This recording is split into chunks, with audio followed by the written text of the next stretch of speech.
আপনার জীবনে যত দুঃখ, যত কষ্ট, যত অশান্তি, যত ঝামেলা, যত প্রবলেম, যা কিছু আপনি আপনার ব্যক্তিগত, পারিবারিক, সামাজিক জীবনে ফেস করেন, পরিবারে শান্তি নাই, ছেলে কথা শোনে না, বউ পরকীয়া করে, আপনার ব্যক্তিগত জীবনে শান্তি নাই, ব্যবসায় লস, সফল হতে পারেন না, অনেক প্রবলেমের মধ্যে আছেন। প্রত্যেক মানুষের জীবনে সমস্যা আছে। এই সমস্যা থাকার পিছনে দুইটা কারণ, হয় আল্লাহর পরীক্ষা, আর না হয় আপনার জীবনে বরকত নাই। হয় আল্লাহর পরীক্ষার, নয় আপনার জীবনে কি নাই, বরকত নাই। বরকত না থাকার কারণে আপনারা যে দশা, বরকত না থাকার কারণে আজকে আপনার এই অবস্থা। বরকত কোথায় থেকে, কেন নাই বরকত? কোরআন নাই। কেননা সকল বরকতের উৎস কোথায় বলেন তো? আল্লাহ সুবহানাহু ওয়া তাআলা। বরকত একমাত্র আসে কার পক্ষ থেকে? আল্লাহর পক্ষ থেকে। আল্লাহ এবং আল্লাহর সাথে সংশ্লিষ্ট যা কিছু আছে সবই বরকত। আল্লাহর সাথে সংশ্লিষ্ট যেমন আল্লাহর নাম, আল্লাহর নাম এটা আল্লাহর জাত, আল্লাহর সত্তার সাথে সম্পৃক্ত, যে আল্লাহ সুবহানাহু ওয়া তাআলা, এই নামটা আল্লাহর নাম, এই নাম দিয়েও বরকত হাসিল করতে পারবেন আপনি। রাসূল সাল্লাল্লাহু আলাইহি ওয়াসাল্লাম বলেছেন, ইদা আকালা আহাদুকুম, যখন তোমাদের কেউ খায় কিন্তু আল্লাহর নাম স্মরণ করে না, আকালা মাআহু শয়তান, তার সাথে শয়তানও খায়।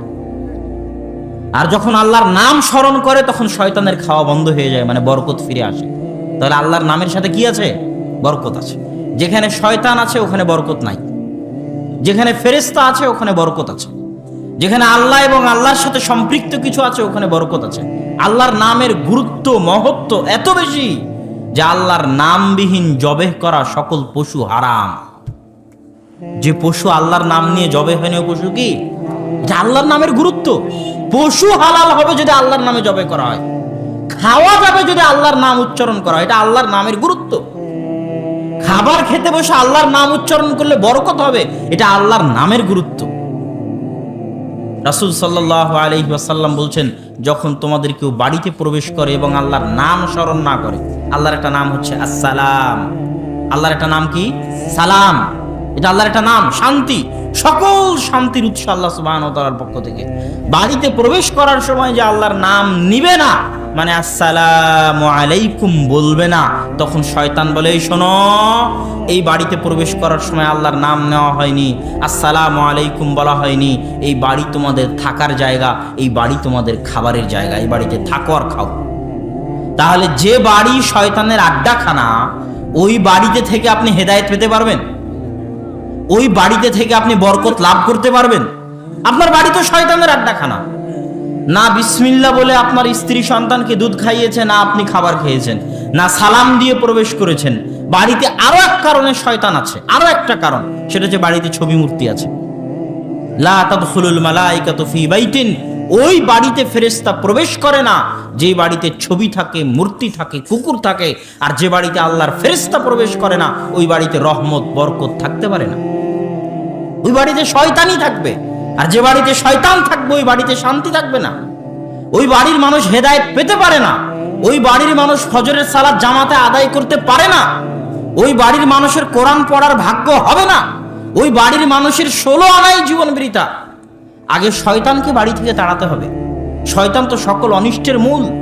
ওই যে পৃথিবী সৃষ্টির ঘটনা শোনাচ্ছিল আব্দুর রহমান আদম আলাইহিস সালামের ঘটনা, যা আল্লাহ ইবলিসকে শত্রু বানিয়ে দিলেন, চিরন্তন শত্রু। এটা একটা গেমের মতো, খেলার মতো। যখন মানুষ, যুবক ছেলেপেলে যখন গেমের মধ্যে ঢুকে তখন ভিলেন থাকে। ভিলেন না থাকলে গেম খেলে তো মজা নাই।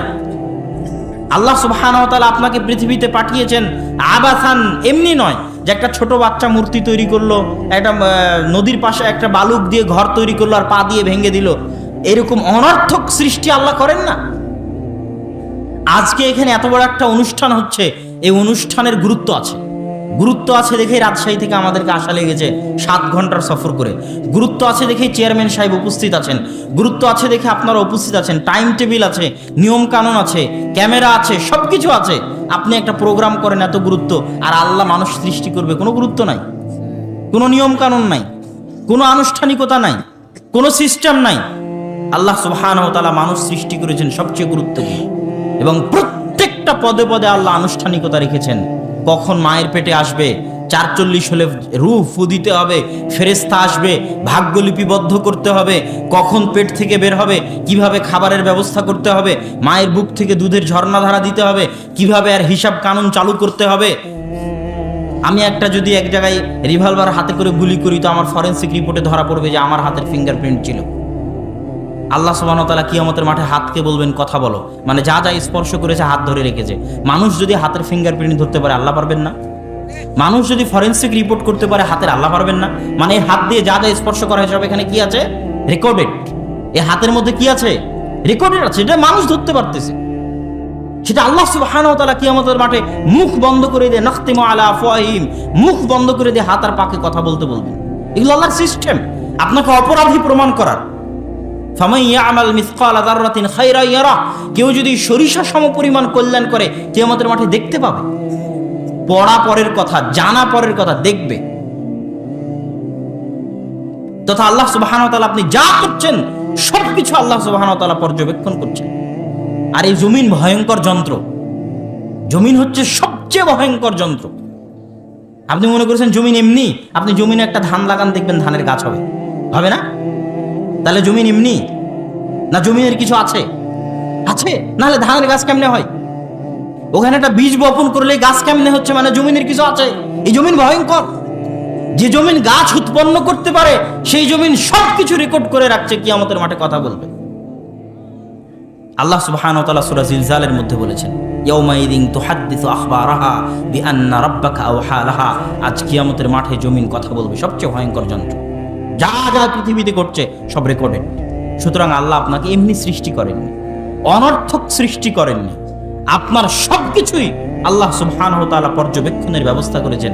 আপনার সাথে দুইজন ফেরেশতা দিয়েছেন, আপনার সাথে একজন বন্ধু ফেরেশতা আর একজন বন্ধু শয়তান, কারিনান। একটা মানুষ জন্মের পর থেকে দুইজন সাথে থাকে সব সময়। আর শয়তানের সাথে মানুষের সম্পর্ক জন্মগত সম্পর্ক। শয়তানের সাথে মানুষের সম্পর্ক কি? জন্মগত। রাসূল সাল্লাল্লাহু আলাইহি ওয়াসাল্লাম হাদিসে বলছে, যখন বাচ্চা জন্ম নেয় তখন বাচ্চা যে কাঁদে, হাত্তা ইয়াস্তাহিল্লা সারিখান, কেঁদে ওঠে, চিৎকার করে ওঠে, মা মিন মাউলুদিন, এমন কোন আদম সন্তান নেই ইল্লা ইয়ামাসসুহু শাইতান, যাকে শয়তান স্পর্শ করেনি, গুতা দেয়নি, আঘাত করেনি, এমন কোন আদম সন্তান নেই। শয়তানের আঘাতের কারণে আদম সন্তান কেঁদে ওঠে, ইল্লা মারিয়াম ওয়া ইবনুহু ঈসা, তবে মারিয়াম এবং তার সন্তান ঈসা বাদে, তাদেরকে শয়তান স্পর্শ করেনি। বাকি সকল আদম সন্তানকে জন্মের পর শয়তান স্পর্শ করেছে, শয়তানের স্পর্শে মানুষ কেঁদেছে। তাহলে শয়তানের সাথে মানুষের সম্পর্ক কি? জন্মগত। শয়তান বাস্তব জিনিস। রাসূল সাল্লাল্লাহু আলাইহি ওয়াসাল্লাম বলছেন, এমন কোন আদম সন্তান নেই যার দুইটা বন্ধু নাই, একটা শয়তান বন্ধু আর একটা ফেরেশতা বন্ধু। এবং শয়তান এত ভয়ঙ্কর যে আপনার হৃদয়ের উপর প্রভাব বিস্তার করার ক্ষমতা আল্লাহ সুবহানাহু ওয়া তাআলা একমাত্র শয়তানকেই দিয়েছেন।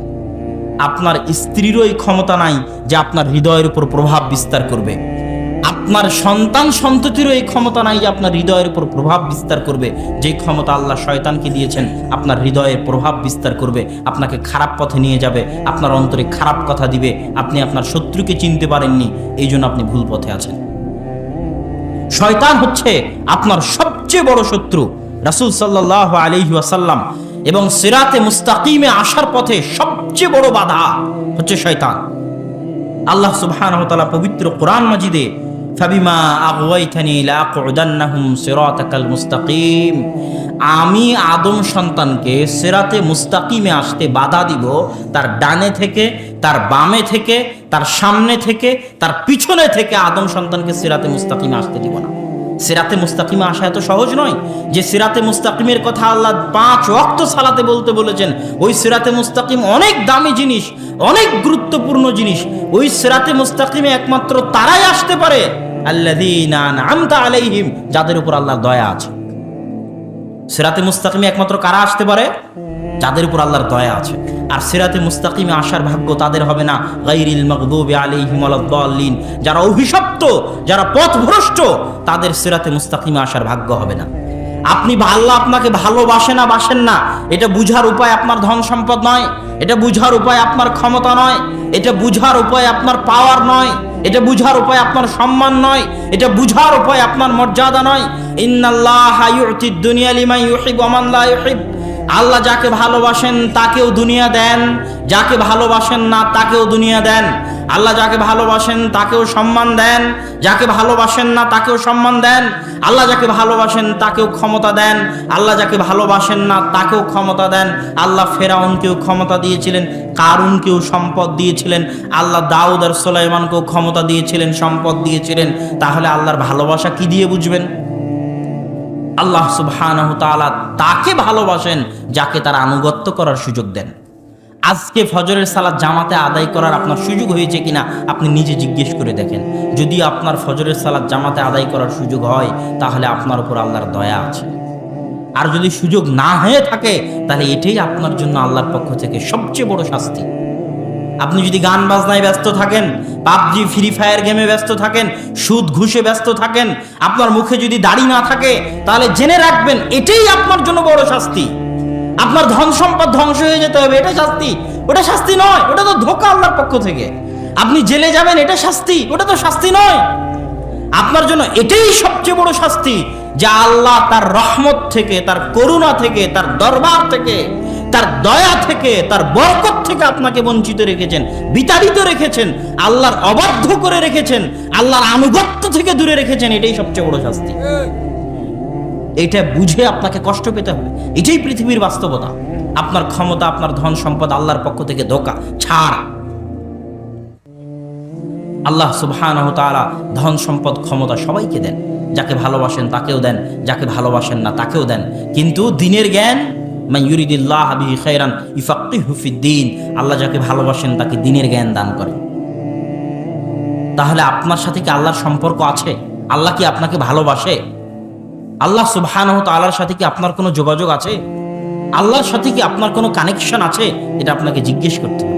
আপনি কি আল্লাহর দরবারে দুই হাত তুলে কিছু চাইতে পারবেন, না আপনার লজ্জাবোধ হবে? এটা আপনাকে জিজ্ঞেস করতে হবে। মানুষ ইবাদতের জোরে জান্নাতে যেতে পারবে না, ইবাদতের পাওয়ারে মানুষ জান্নাতে যেতে পারবে না। মানুষের জান্নাতে যাওয়ার একটাই পাওয়ার, সেটা হচ্ছে আল্লাহর সামনে নত হওয়া, আল্লাহর সামনে ছোট হওয়া।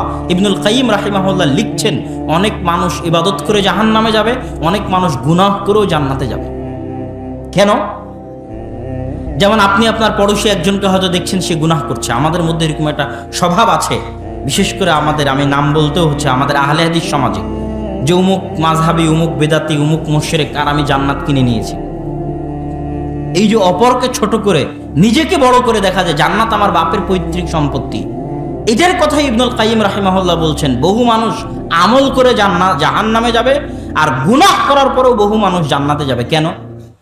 আমল যদি আপনার ভিতরে অহংকার দেয়, আমি সহিহ আকীদায় আসছে মুক্ত বেদাতি, বুঝেননি? আমল যদি আপনার ভিতরে অহংকার দেয়, তো এই আমল আপনাকে কোথায় নিয়ে যাবে? জাহান্নামে নিয়ে যাবে। আর গুনাহ, যেই গুনাহ আপনাকে আল্লাহর সামনে ছোট করেছে, ভুলবশত একটা গুনাহ করে ফেলেছেন, আদম আলাইহিস সালাম ভুল করেছিলেন, কিন্তু ওই ভুল তাকে আল্লাহর সামনে এত ছোট করেছে, এত ছোট করেছে, উনি মহাপর্যন্ত বলতে থেকেছেন, রব্বানা যালামনা আনফুসানা ওয়া ইল্লাম তাগফির লানা ওয়া তারহামনা লানাকুনান্না মিনাল খাসিরিন। এই যে আল্লাহর সামনে ছোট হয়ে কাঁদছেন, চাচ্ছেন, এটা আল্লাহর এত প্রিয়, এত প্রিয়, এত প্রিয় যে গুনাহ করেও জান্নাতে চলে যাবেন। কিন্তু আর আপনি আমলের অহংকারে জাহান্নামে চলে যাবেন। সম্মানিত উপস্থিতি, এই জন্য আল্লাহ সুবহানাহু তাআলার সাথে সম্পর্ক, আল্লাহ সুবহানাহু তাআলাকে বুঝতে পারা। আল্লাহ সুবহানাহু তাআলা পৃথিবীতে মানুষ যে ধরনের আমল করবে সেই ধরনেরই প্রতিদান দিবেন। যেমন আপনি এখন দান করলেন না, অনেক মানুষ দান করেছেন। এই দান করা এত শক্তিশালী, এত পাওয়ারফুল ইবাদত যে দান যদি কাফেরও করে, একজন দুর্বল অসহায় মানুষকে যদি কাফেরও সহযোগিতা করে, আল্লাহ সুবহানাহু ওয়া তাআলার প্রতিদান ওকে দুনিয়াতে দিয়ে দিবেন। কি দিবেন? ও যেমন আরেকজনের বিপদ দূর করেছে, আল্লাহর বিপদ দূর করে দিবেন। আপনি মাদ্রাসার বিপদ দূর করলেন না দানটা করে? একটা মাদ্রাসার বিল্ডিং তৈরি করতে তো কষ্ট আছে, সমস্যা আছে, প্রবলেম আছে। আমরাও তো দেখতে পাচ্ছি আব্বুকে মাদ্রাসা গড়তে কত কষ্ট করে মাদ্রাসা তৈরি করতে হয়, গড়তে হয়। তাহলে আপনি যখন একজনের বিপদ দূর করছেন, আল্লাহ সুবহানাহু ওয়া তাআলার নিয়ম হচ্ছে মানুষকে প্রতিদান দিবেন আমল অনুযায়ী, যেমন আমল তেমন প্রতিদান। রাসূল সাল্লাল্লাহু আলাইহি ওয়াসাল্লাম মেরাজে গেলেন স্বপ্নের মাধ্যমে, মেরাজে গেলেন সশরীরে, কিন্তু একটা হাদিসে তিনি স্বপ্নে দেখছেন যে ফেরেশতা তাকে নিয়ে যাচ্ছে। কোথায় নিয়ে যাচ্ছে? নিয়ে যেতে যেতে দেখছেন যে জাহান্নামের একটা গর্ত, যেই গর্তে উলঙ্গ অবস্থায় মানুষ আগুনে জ্বলছে আর তাদের লজ্জাস্থান থেকে দুর্গন্ধ বের হচ্ছে। আরেক জায়গায় গিয়ে দেখলেন, লম্বা হাদিস আমি শুধু সংক্ষেপে বলতেছি, আরেক জায়গায় গিয়ে দেখলেন পাথর দিয়ে একটা রক্তের সমুদ্রে আঘাত করা হচ্ছে। আরেক জায়গায় গিয়ে দেখলেন একজনের রড দিয়ে মুখ চিরে এপার থেকে ওপার করা হচ্ছে। আরেকজনের দেখলেন পাথর দিয়ে মাথায় নিক্ষেপ করা হচ্ছে, পাথর দূরে ছিটকে পড়ে যাচ্ছে, আবার মাথা ঠিক হচ্ছে, আবার পাথর দিয়ে মারতেছে। সব শেষে যখন জিবরাইল আলাইহিস সালাম শোনালেন ঘটনা কি, তো ঘটনা হচ্ছে যাদের লজ্জাস্থান থেকে দুর্গন্ধ বের হচ্ছিল ওরা দুনিয়াতে জেনা করত। আমল যেমন শাস্তি তেমন। কথা বুঝতে পারছেন কি? অন্য জায়গায় দুর্গন্ধ বের হয় না কেন, অন্য কারো দুর্গন্ধ বের হয় না কেন লজ্জাস্থান থেকে, তাদের বের হচ্ছে কেন? তারা জেনা করেছে লজ্জাস্থান দিয়ে। আমল যেমন শাস্তি তেমন। যারা মাথা ফাটাচ্ছে সে কি আলেম? ইলম অনুযায়ী আমল করতো না, তোর জ্ঞান কোথায় ছিল? মাথায় ছিল। তাহলে আমল যেমন শাস্তি তেমন। পুরো আল্লাহ সুবহানাহু ওয়া তাআলা হচ্ছে হাকীমুন আলীম। আপনি যেমন আমল করবেন আল্লাহ প্রতিদান তেমন দিবে। নেক আমল হোক খারাপ আমল হোক, প্রতিদান আল্লাহ সুবহানাহু ওয়া তাআলা তেমনই দিবেন। তো দান করলেন, দান করে আপনি কারো বিপদ দূর করলেন, আল্লাহ প্রতিদান হিসেবে আপনার বিপদ দূর করে দিবেন। অগণিত হাদিস আছে, অসংখ্য হাদিস আছে। মানুষ যদি বিপদ বালা মুসিবত থেকে বাঁচতে চায়, যে বালা মুসিবত যেন না আসে, তাহলে বেশি বেশি কি করতে হবে? দান করতে হবে। আল্লাহ বাখিলের সম্পদকে বিপদ দিয়ে বের করে নেন। আল্লাহ বাখিল কৃপণের সম্পদকে মানত দিয়ে বের করে নেন। সন্তান অ্যাক্সিডেন্ট হয়েছে, সাথে সাথে মানত, মানে আল্লাহ আমার সন্তানকে যদি সুস্থ করে দাও তাহলে একটা গরু মাদ্রাসায় দিব। এই যে একটা গরুর টাকা বেড়ে হয়ে গেল মানতের মাধ্যমে, এটা আল্লাহ কার করে? কৃপণ যে দান করে না তার। কথা বুঝতে পেরেছেন? এত বেশি দান করেন যেন বিপদ না আসে। কেন আমল যেমন প্রতিদান তেমন। কাফেরও যদি দরিদ্র অসহায়কে সহযোগিতা করে তো আল্লাহ সুবহানাহু ওয়া তাআলার প্রতিদান দুনিয়াতে দিবেন। কিছু কিছু আমল আছে যে সমস্ত আমলের প্রতিদান আল্লাহ সুবহানাহু ওয়া তাআলা দুনিয়াতেই দেন। তার মধ্যে একটা খারাপ আমল আছে, যে খারাপ আমলের শাস্তি এত দ্রুত কোনো খারাপ আমলের শাস্তি আল্লাহ সুবহানাহু ওয়া তাআলা দুনিয়াতে দেন না। সহিহ ইবনে হিব্বানের হাদিস। কিন্তু দুইটি আমলের শাস্তি আল্লাহ সুবহানাহু ওয়া তাআলা অতি দ্রুত দুনিয়াতেই বাস্তবায়ন করেন। এক, পিতামাতার অবাধ্য হয়ে চলে যে তার প্রতিদান আল্লাহ তাকে দুনিয়াতেই দিবেন। সে তার চোখে দেখতে পাবে পিতামাতার অবাধ্যতার প্রতিদান। হয় তার সন্তান তার অবাধ্য হয়ে যাবে, ও যদি ওর বাপকে বৃদ্ধাশ্রমে রেখে আসে তো ওর সন্তান ওকে বৃদ্ধাশ্রমে রেখে আসবে। না হয় কোনো না কোনো মাধ্যমে আল্লাহ পিতামাতার অবাধ্যতার শাস্তি দুনিয়াতেই দিবেন। আর একটা হচ্ছে জেনা, আল্লাহ জেনার শাস্তি দুনিয়াতেই দিবেন। হয় ভয়ঙ্কর রোগ হবে, ভয়ঙ্কর ব্যাধি হবে, না হয় দারিদ্রতা দেখা দিবে। কোনো না কোনো মাধ্যমে আল্লাহ সুবহানাহু ওয়া তাআলা জেনার শাস্তি দুনিয়াতেই দিবেন। প্রত্যেকটা অ্যাকশনের রিয়াকশন আছে, প্রত্যেকটা কাজের পাল্টা প্রতিক্রিয়া আছে। আমি ঠেলছি, মাইকটা দূরে চলে যাচ্ছে। আমি পাতা উল্টাচ্ছি, পাতা উল্টাচ্ছে। আমি টেবিল ঠেলছি, টেবিল দূরে চলে যাচ্ছে। আপনি যা করবেন তার রিয়াকশন থাকবে, পৃথিবীতে হবে, আপনার নিজের জীবনে হবে, পৃথিবীতেও হবে। যখন ঈসা এবং ইমাম মাহদি আসবেন, 7 বছর আদল ন্যায় পরায়ণের শাসন যখন দুনিয়াতে কায়েম করবেন, তখন একটা গরুর দুধ খাবে একটা গ্রাম, একটা বংশ, একটা ডালিম খাবে একটা গ্রাম, একটা বংশ। কেন? এতদিন পৃথিবীতে মানুষের গুনাহের কারণে পৃথিবীতে বরকত ছিল না, পৃথিবীতে রহমত ছিল না।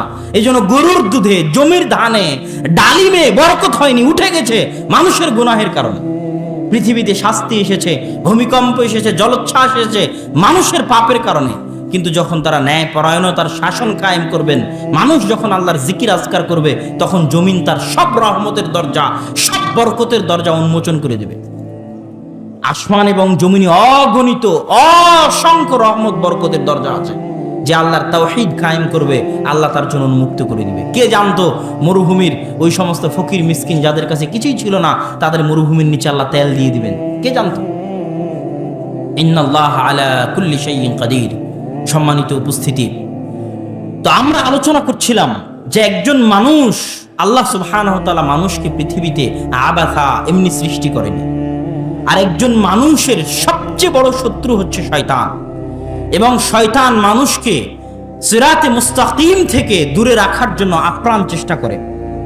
রাসূল সাল্লাল্লাহু আলাইহি ওয়াসাল্লাম এবং আল্লাহ সুবহানাহু ওয়া তাআলা পবিত্র কোরআন মাজিদে এবং আল্লাহ রাসূল তার হাদিসে তো অসংখ্য হাদিস কোরআনের পৃষ্ঠা উল্টালেই দেখবেন শয়তান, হাদিসের পৃষ্ঠা উল্টালেই দেখবেন শয়তান, হাদিসে হাদিসে শয়তান, আয়াতে আয়াতে সূরায় সূরায় শয়তান।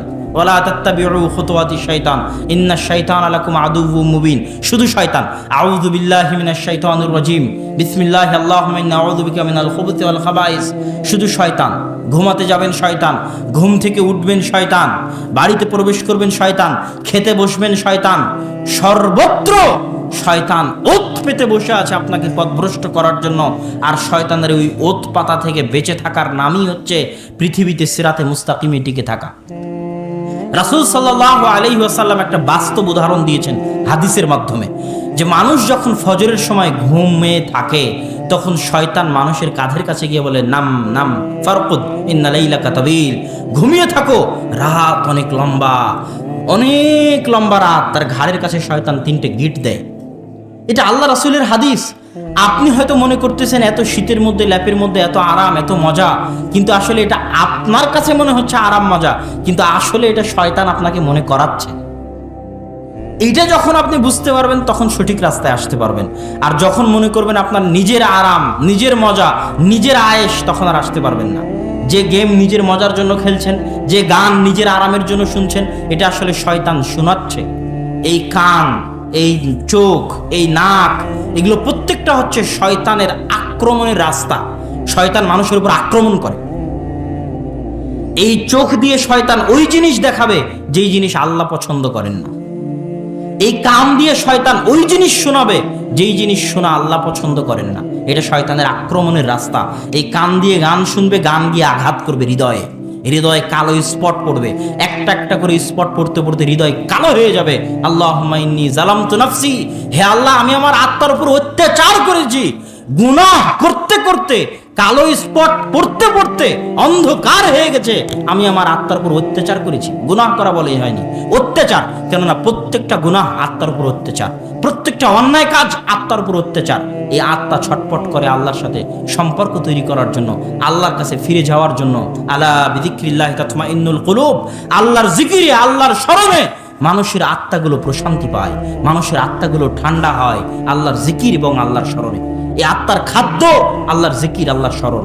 আল্লাহর জিকির আর আল্লাহর স্মরণের সবচেয়ে বড় মাধ্যম সালাত। মানুষ মনে করে জিকির মানে আল্লাহ আল্লাহ আল্লাহ, এটা মনে হয় জিকির। কোরআনের একটা আয়াত আছে, দেখবেন, আকিমিস সালাতা লিযিকরি, কোরআনের আয়াত। সালাত কায়েম করো কিসের জন্য বলেন তো? লিযিকরি, আমাকে স্মরণ করার জন্য। সালাত কায়েম করো আমার জিকিরের জন্য। মানে 5 ওয়াক্ত সালাত মানে 5 বার আল্লাহকে স্মরণ করা। 5 ওয়াক্ত সালাত মানে কি? 5 বার আল্লাহকে স্মরণ করা। এবং আপনার প্রত্যেক আমলের নেকি আপনি পাবেন আপনার হৃদয়ের অনুভূতির উপর ভিত্তি করে। দেখেন, 2টা হাদিস আপনাদের জানা আছে। একটা হাদিসে আল্লাহ রাসূল সাল্লাল্লাহু আলাইহি ওয়াসাল্লাম বলছেন, কেউ যদি আরাফার সিয়াম রাখে তাহলে 1 বছর আগের 1 বছর পরের গুনাহ মাফ হয়ে যাবে। আর কেউ যদি আশুরার সিয়াম রাখে তো 1 বছর আগের গুনাহ মাফ হয়ে যাবে। এখন কেউ যদি প্রতি বছর আরাফা আর আশুরার সিয়াম রাখে, তো একবার আরাফার সিয়াম রাখে, আগের বছর তো গুনাহ মাফ হয়েই আছে, তো পরের বার আবার আরাফার সিয়াম রাখে, আবার আগের বছরের গুনাহ কেমনে মাফ হয়? কথা মনে বুঝতে পারেন? কথা কি বুঝতে পেরেছেন প্রশ্ন? আবার বলি, একদিন আরাফার সিয়াম মানে 1 বছর আগের আর 1 বছর পরের গুনাহ কি হয়ে গেছে? মাফ হয়ে গেছে। তাহলে এবছর আরাফার সিয়াম রেখেছি মানে আগামী 1 বছরের গুনাহ কি হয়ে আছে? মাফ হয়ে আছে। পরের বছর আবার যখন আরাফার সিয়াম রাখবো তখন আবার আগের 1 বছরের গুনাহ কিভাবে মাফ হবে? যে 1 বছর অগ্রিম মাফ আগের 1 বছরের সিয়ামের, আগের একদিনের সিয়ামের কারণে হয়ে আছে। কথা কি বুঝতে পারছেন? তখন ইবনুল কাইয়িম রাহিমাহুল্লাহ উত্তরে বলছেন যে মানুষ খালি হাদিস শুনলো আর আমল করলো, যে কেউ যদি দিনে 5 ওয়াক্ত সালাত আদায় করে তাহলে 5 ওয়াক্ত সালাতের মাঝে যা আছে সব ক্ষমা হয়ে যাবে। হাদিস আছে না? হাদিস সুন্দর হয়ে গেল। এই প্রত্যেকটা জিনিস নির্ভর করবে তার হৃদয়ের অনুভূতির উপর, তার ইখলাসের উপর, তার আন্তরিকতার উপর। রমজানের সিয়াম তো সবাই রাখে, তার মানে কি সবার পূর্বের সব গুনাহ মাফ হয়ে যায়? হ্যাঁ, কত সিয়াম আলা নিবেন, কত মেয়ে নিবেন সিয়াম রেখেছে পর্দা করে বের হয়নি, আছে না? কত সিয়াম আলা নিবেন টিভির সামনে বসে থেকে গান বাজনা শুনতেছে, কত সিয়াম আলা নিবেন ইফতারি করতেছে মদ দিয়ে, বিড়ি দিয়ে, সিগারেট দিয়ে, আছে না? আছে। তাহলে এই যে আপনি আমল করতেছেন, এই আমলের নেকি, এই আমলের ফজিলত আপনার হৃদয়ের অনুভূতির উপর নির্ভর করবে। আপনার জিকির আকিমিস সালাতা লিযিকরি, আমাকে স্মরণ করার জন্য সালাত আদায় করো। 5 ওয়াক্ত সালাতে আপনি কতটুকু আল্লাহকে স্মরণ করতে পারতেছেন, এটার উপর নির্ভর করবে প্রতিদান, এটার উপর নির্ভর করবে আল্লাহ সুবহানাহু ওয়া তাআলার দয়া। তো মানুষের সবচেয়ে বড় দায়িত্ব, সবচেয়ে মহান দায়িত্ব আল্লাহর সাথে সম্পর্ক ছিন্ন না করা। মুসা, যাও ফেরাউনকে দাওয়াত দাও। ফেরাউন মহা অত্যাচারী, মহা অহংকারী, নরম ভাষায় ফেরাউনের সাথে কথা বলিও। আর শোনো, ওয়ালা তানিয়া ফি যিকরি, আমার সাথে সম্পর্ক ছিন্ন করিও না, জিকিরের মাধ্যমে আমাকে স্মরণ রাখিও। আমাকে কি করিও? স্মরণ রাখিও। তাহলে ওই মানুষের জীবনের কি মূল্য যার সাথে আল্লাহর সম্পর্ক নাই?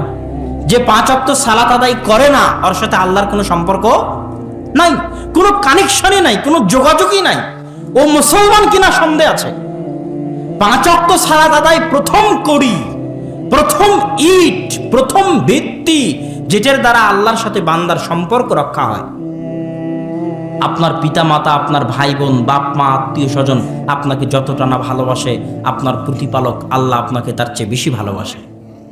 ফাযকুরুনি আযকুরুকুম, আপনি আফ্রিকার জঙ্গলে বসে যদি আল্লাহকে স্মরণ করেন, আটলান্টিক মহাসাগরের অতল গহ্বরে যদি আল্লাহকে স্মরণ করেন, আল্লাহ সাথে সাথে আপনাকে স্মরণ করবেন। এটা আল্লাহর ওয়াদা, এটা আল্লাহর ওয়াদা যে আল্লাহ আপনাকে সাথে সাথে স্মরণ করবেন।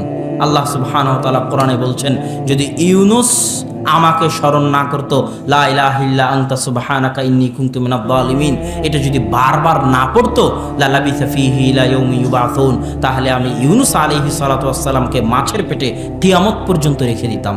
এটা হচ্ছে আল্লাহর স্মরণের গুরুত্ব, আল্লাহর জিকিরের গুরুত্ব। বেশি বেশি আস্তাগফিরুল্লাহ, বেশি বেশি আলহামদুলিল্লাহ, বেশি বেশি আল্লাহু আকবার, এটার গুরুত্ব। এই জন্যই মানুষকে সৃষ্টি করা হয়েছে। ওমা খালাকতুল জিন্না ওয়াল ইনসা ইল্লা লিয়াবুদুন, ইবাদত নয়, দাসত্ব। ইবাদত বললে আপনি বুঝবেন যে সালাত সিয়াম করে দিলাম হয়ে গেল, যে আমি তোমাকে সৃষ্টি করেছি কিসের জন্য? আমার ইবাদতের জন্য। তাহলে আপনি বুঝবেন সালাত সিয়াম করলাম, ইবাদত শেষ। দাসত্ব, দাসত্ব মানে পার্মানেন্টলি ফুল টাইম 24 আওয়ার্স দাসত্ব। 24 ঘন্টা, সকাল থেকে সন্ধ্যা পর্যন্ত 24 ঘন্টা দাসত্ব। আর আল্লাহর দাসত্ব এত মজার, এত মহান, এত ফজিলতপূর্ণ যে নিজেকে পরিপূর্ণরূপে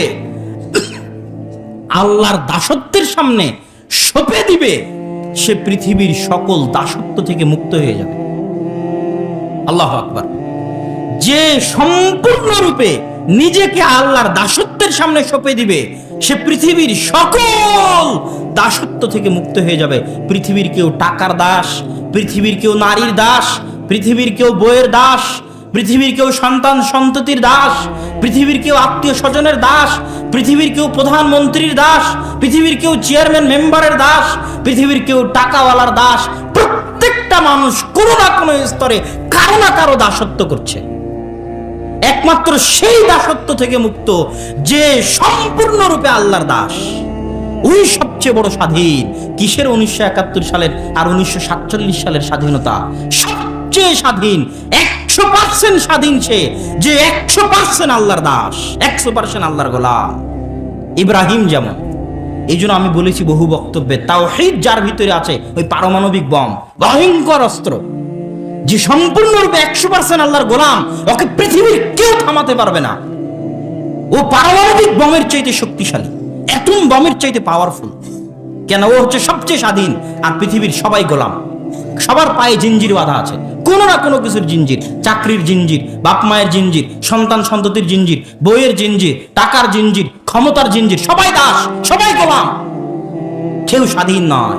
একমাত্র স্বাধীন সেই যে ইব্রাহিমের মতো 100তে 100 আল্লাহর গোলাম। এই জন্য আল্লাহর আব্দ, আল্লাহর বান্দা হওয়া, এটাই সবচেয়ে মর্যাদার। এই জন্য আল্লাহ সুবহানাহু ওয়া তাআলা যখনই তার রাসূলকে ডেকেছেন, তখন বান্দা বলে ডেকেছেন। আশহাদু আন্না মুহাম্মাদান আবদুহু ওয়া রাসূলুহু, যে মুহাম্মদ আমার বান্দা। কেন? বান্দা হওয়ার মধ্যে মুহাম্মদ সাল্লাল্লাহু আলাইহি ওয়াসাল্লাম যখন আল্লাহর দাস হয়ে গেলেন, তখন উনি পৃথিবীর সবচেয়ে শক্তিশালী রাজা, সবচেয়ে শক্তিশালী বাদশা। পৃথিবীর কিছুই তখন তার সামনে টিকতে পারবে না। কারো ক্ষমতা, কারো চোখ রাঙ্গা নেই, কোনো কিছুর ফিতনা, কোনো কিছুর বাধা, রিজিকের ভয়, রুজির ভয়, যে আল্লাহর বান্দা, আল্লাহ হচ্ছে আল গানি। আল্লাহ কি? আল্লাহ কি গানি মানে কি বলেন তো? গানি মানে ধনী। যে এমপির ছেলে, ওর কি টাকার অভাবের ভয় আছে নাকি? হ্যাঁ, মুসা বিন শমসেরের যে ছেলে, ওর টাকার ভয় আছে নাকি? টাকার ভয় নাই তো। বসুন্ধরার মালিকের যে ছেলে, ওর টাকার ভয় আছে নাকি? আব্দুল্লাহ আল গানি, যে গানির বান্দা, গানির দাস, তার রিজিকের ভয় আছে নাকি? যে ধনীর বান্দা, ধনীর দাস, তার রুটির ভয় আছে নাকি? আল্লাহু আকবার। এই অনুভূতি যখন আসবে মানুষের মধ্যে, এই আবেগ যখন আসবে মানুষের মধ্যে, এই আবেগ নিয়ে, এই অনুভূতি নিয়ে, আল্লাহর বান্দা, আল্লাহর গোলাম হওয়ার আবেগ নিয়ে যখন মানুষ ইবাদত করবে, তখন সে ইবাদতের প্রতিফলন তার জীবনের 24 ঘন্টায় পাবে, পরকালেও পাবে। আর এগুলোর ক্ষেত্রে সবচেয়ে বড় শত্রু, মানুষের সবচেয়ে বড় শত্রু হচ্ছে শয়তান। রাসূল সাল্লাল্লাহু আলাইহি ওয়াসাল্লাম শয়তানের আক্রমণ থেকে বাঁচার জন্য কিছু দিক নির্দেশনা দিয়েছেন। তার মধ্যে 1 নম্বর দিক নির্দেশনা, এখানে আরেকটা কথা বলি। একজন সালাফ বলতেছেন যে আমার গীবত করে, আমি দেখেছি প্রত্যেক মানুষের শত্রু আছে।